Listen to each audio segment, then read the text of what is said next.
The reason why the Epstein files aren't being released is not so much to do with Donald Trump. Donald Trump is in it, yes, but it's more so about Epstein, and it's Epstein's link with what Ghislaine was doing, and it really does link Epstein and Ghislaine and Donald Trump to the Mossad, to the fake Star of David Principality, the imposters of Judah, and Turkmenistan or Kazakhstan. It links those together, and one could use those files to then further prove their agendas about blood and lymph and DNA. And then when you link those together, especially DNA, those will be linked to Bill Gates.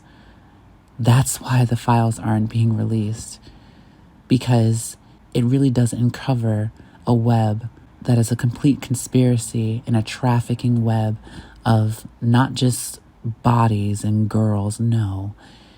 It reveals a conspiracy about blood, DNA, and where people who identify as Caucasians come from and what their agenda is in terms of Turkmenistan, Kazakhstan, the fake Star David state, and Americans, and Nazis. It actually does tie everything together. That's why they're not releasing it.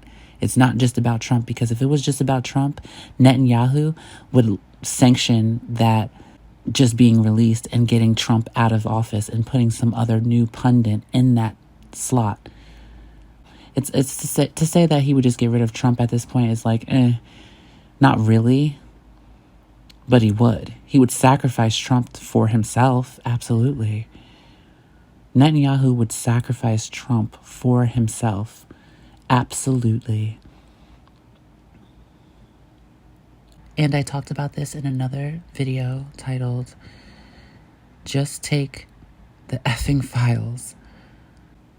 I'm just going to reiterate, the files aren't being released because the files indicate that Epstein, Ghislaine have links to the Mossad, and the Mossad have links to the CIA, and that Mossad serves the fake Star of David Principality, and they are linked to Turkmenistan and Kazakhstan. That's why the files are not being released.